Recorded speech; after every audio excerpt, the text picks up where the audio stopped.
आज से आज की बात का शो आप देख सकेंगे 8:30 बजे से। ट्रंप ने तो डील का ऐलान कर दिया, लेकिन सवाल ये है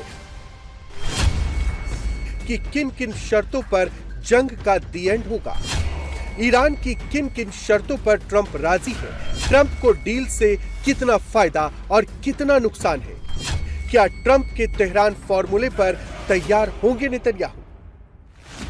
ईरान और अमेरिका के बीच हुए समझौते का पूरा दस्तावेज अभी जारी नहीं किया गया है, लेकिन अमेरिका ईरान के बीच जो 60 दिनों का सीज फायर हो रहा है, उसमें ईरान ने अमेरिका के सामने 3 शर्तें रखी थी।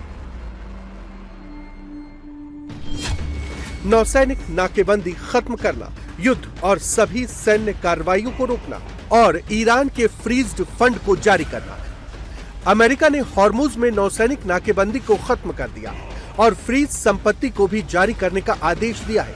दूसरी तरफ अमेरिका की शर्त थी कि ईरान एनरिच्ड यूरेनियम को लौटाएगा और हॉर्मुज को खोलेगा।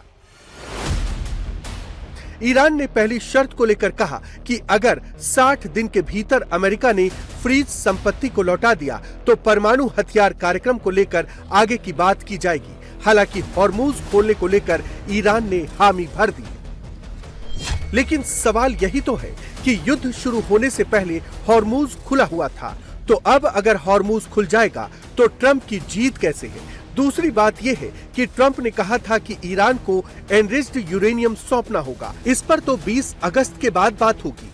तीसरी बात यह है कि ट्रंप ने तो ईरान में सत्ता परिवर्तन करने के लिए जंग की शुरुआत की थी, लेकिन ईरान में सत्ता परिवर्तन तो हुआ ही नहीं। तभी तो अमेरिका के डेमोक्रेट सांसद क्रिस मर्फी ट्रंप के इस समझौते को ईरान के सामने सरेंडर जैसा बता रहे हैं। हालांकि उन्होंने ये भी कहा कि ऐसे समझौते का स्वागत किया जाना चाहिए, क्योंकि युद्ध जारी रहने से अमेरिका और कमजोर होगा।